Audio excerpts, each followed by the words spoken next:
Welcome to Bodies, Borders, and Breakthroughs, your podcast for a deep dive into the minds shaping health professions education. I'm your host, Dr. Tharusha Naidu, and in today's episode, we sit down with Dr. Lorenzo Madrazo, a general internist and clinical scholar whose journey to medicine was shaped by his deep roots in music and education. We explore his research on resident leadership, physician wellness, and the formation of professional identity in healthcare, as well as how his relationship to the arts shapes his perspective on medicine and medical education. Welcome, Lorenzo. It's wonderful to have you with us today. Thank you. Thank you for having me. So, we'd like to kick off by starting with something about you as a person. So, one of the questions I want to dive into is you're a musician, a performer, and a teacher, as well as a physician. Can you tell me the story of how you came to inhabit both these identities? Is one more important to you? Are these conflicting parts of yourself in competition? Or do you find that they cooperate and collude depending on what's going on?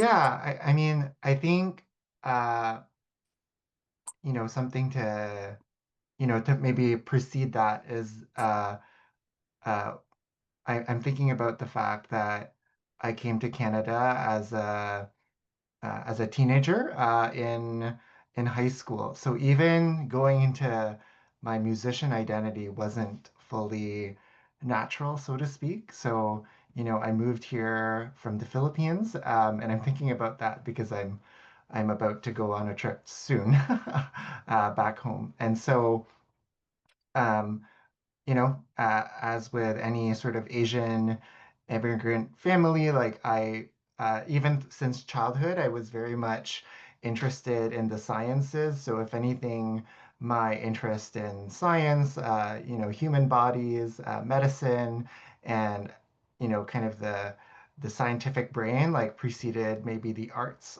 part of me.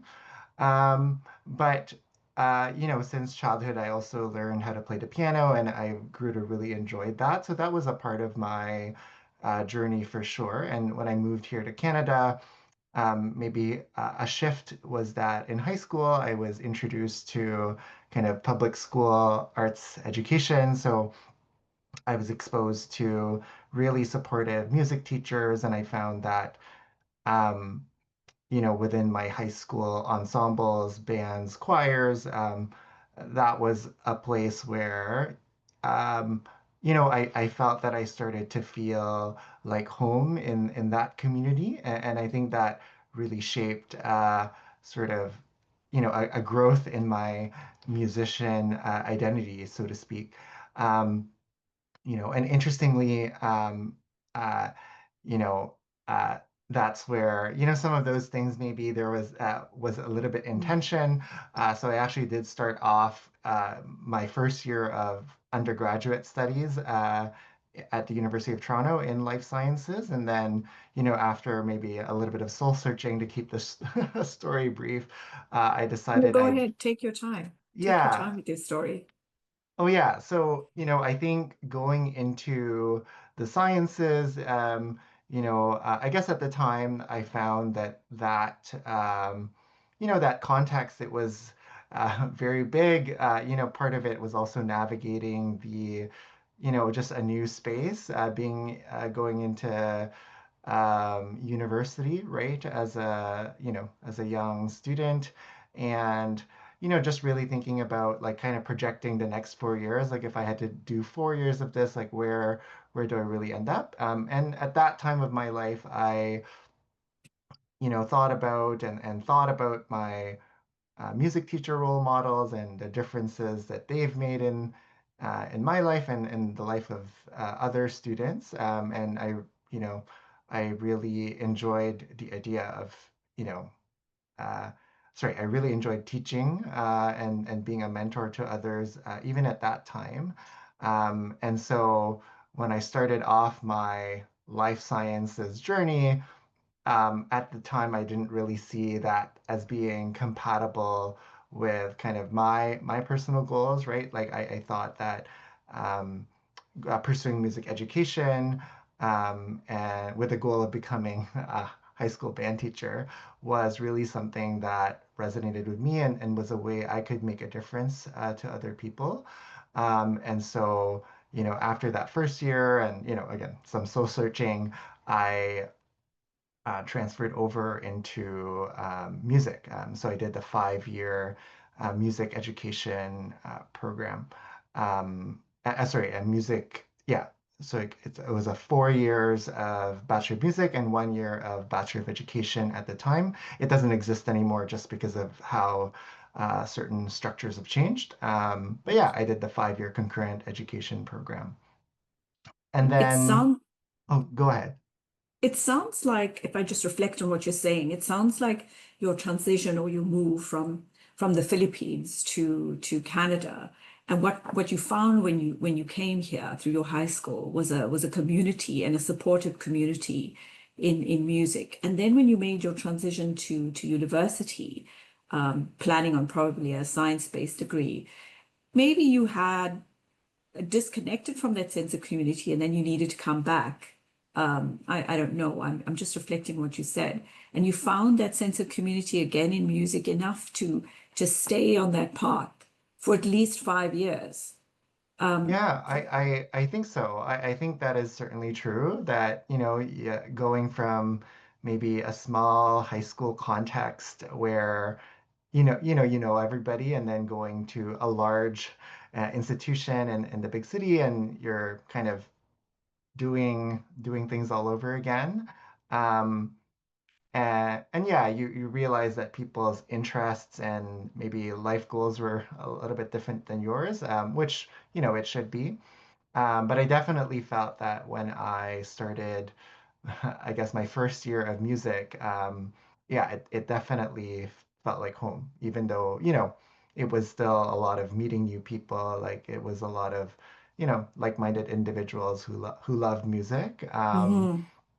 Yeah, and so I agree that I think that sense of community was definitely part of that draw, and I would still say even though I've done a lot of education, like I've done my MD degree, I've done my residency, like I would definitely look back and undoubtedly say that my music years were probably my favorite. Yeah.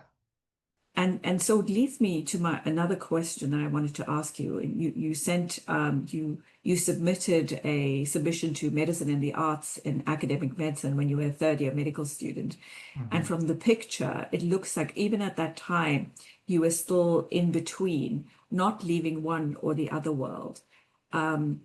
So going on from your question about composition, how has being in those in that transition through your medical education, how were you shaped by your history in music?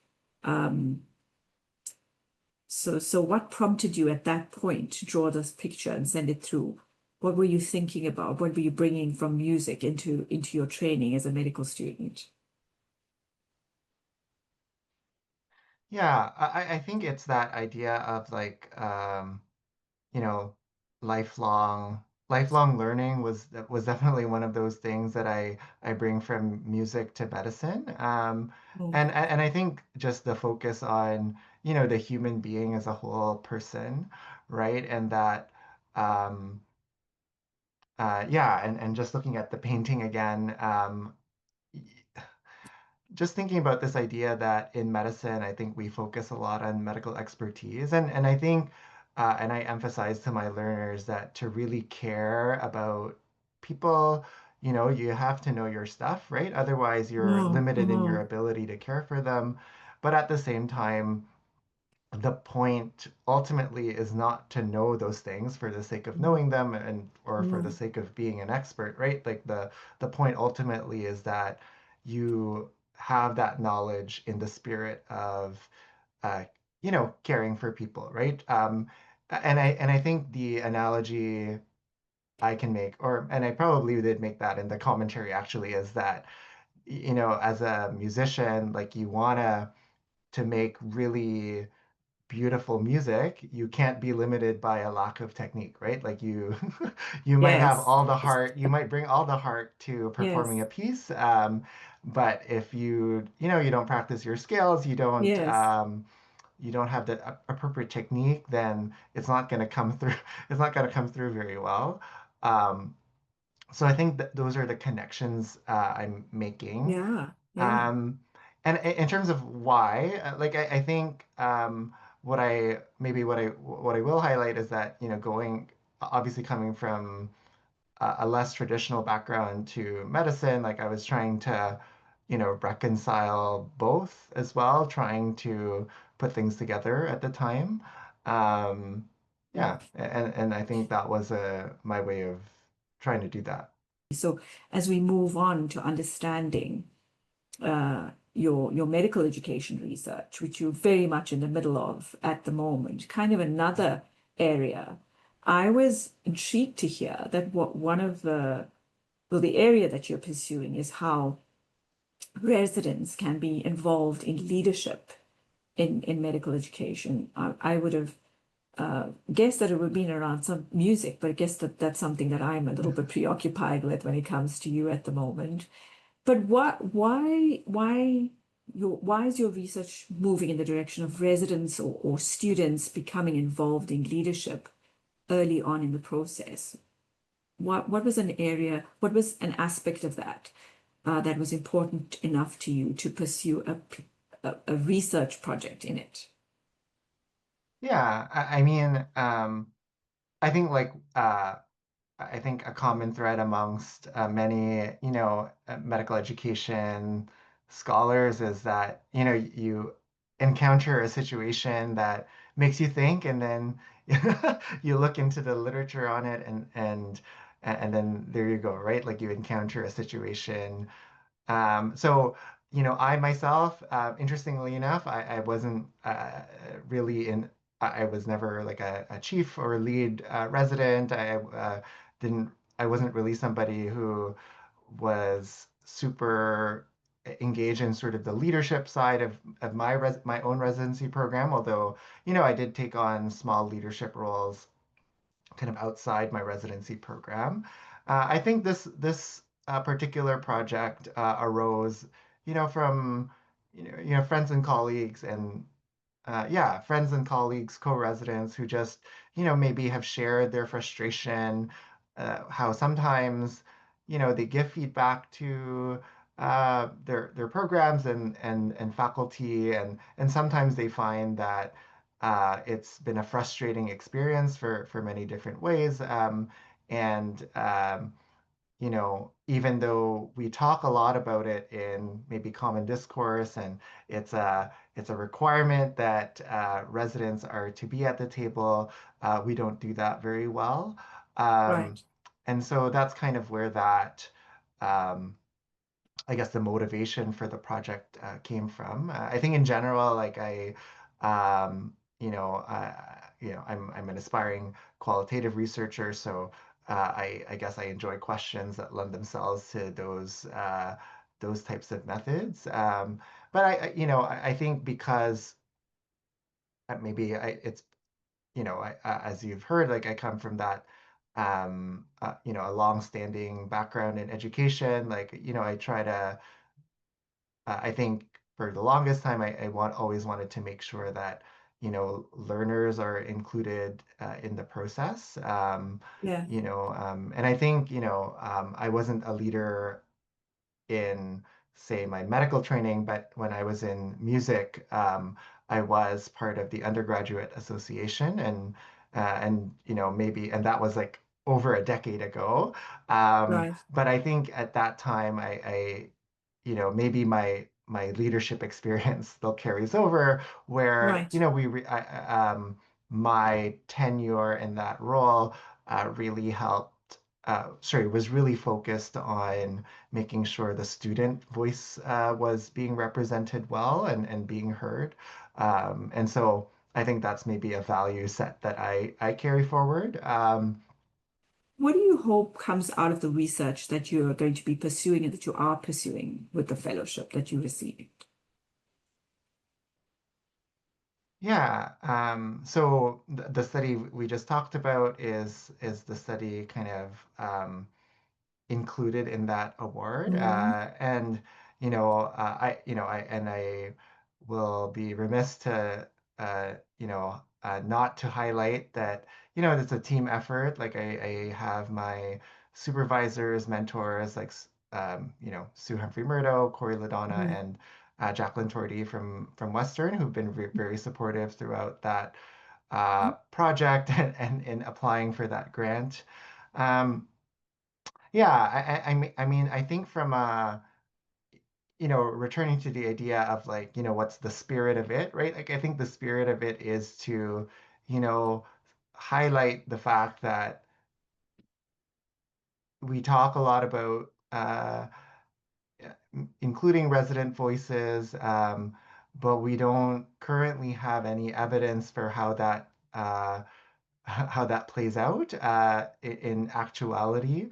And so in some ways it's a form of advocacy to say, this is the current situation. There are some things that we do well, and there are some things that we need to admit and realize that could be better, so to speak, right? So I think that's the spirit of it, is really to help our programs do better in terms of how we engage learners in general, right? And ultimately how to make them better, right? Because if it's dysfunctional, if people don't feel motivated or are scared to give feedback to their programs, mm, then on the faculty end, like reflexively, like then you don't have good data, right? Like if the mm, culture prevents you from seeing how things actually are, then you can't even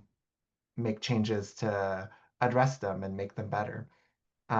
Yeah, so I think it's a mix of that. What's the spirit of it is to, hopefully make things better in general for learners. I know mm, that sounds maybe very hand wavy and generic, but I think more specifically, a lot of these residents. They're going through residency. They're already working hard, and then they take unpaid time to mm, mm, be a part of their community, be a part of their program.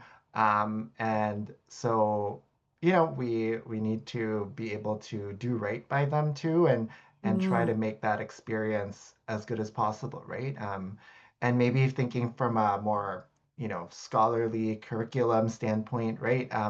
I think we know also that um, leadership and advocacy are things that I think we're realizing there's kind of a debate of like, oh, you know, can we teach it? It's hard to teach, right? These right, are things, some of the conversations that are happening, um, right.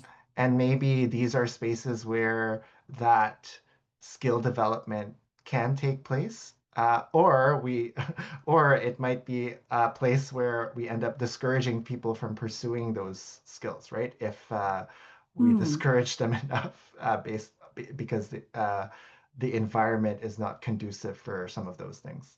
Outside of that, what would you say if you were going to speak to residents or medical students that are thinking of exploring research in medical education? What would you say are the other components that someone needs beyond having a supportive mentorship team? Yeah, I think it's having that curiosity. Like I think, Mm, uh, I mean, if you talk to any medical learner, like a medical student or even a resident, and you ask them, like, what are things that can be better in your education? I'm sure there is no lack of things that people will talk about. mm, Um, And then if they're in terms of connecting that with an interest in research, right, it's saying, well, okay, has someone already addressed this in the literature, right? Because I think sometimes, um, y- you know, um, when we talk about things like innovation, sometimes we end up reinventing the wheel. And so asking, like, has anyone asked this question before? Because sometimes, because our field is fairly young, right?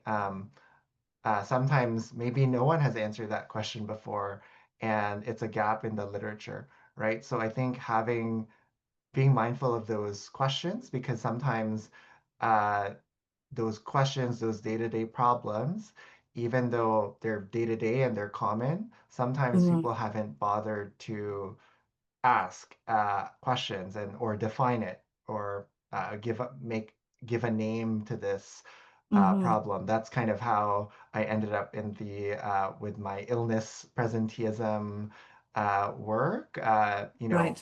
People going to work sick. That's Mm-hmm. very commonplace, but it's not something that we've kind of systematically talked about in the education literature, for example. So, Dr. Lorenzo Madrazo, thank you so much for speaking to us today. It's been an absolute pleasure, and it's been wonderful listening to your how you've navigated your different worlds. Thank you so much. You're very welcome. Thank you so much for having me.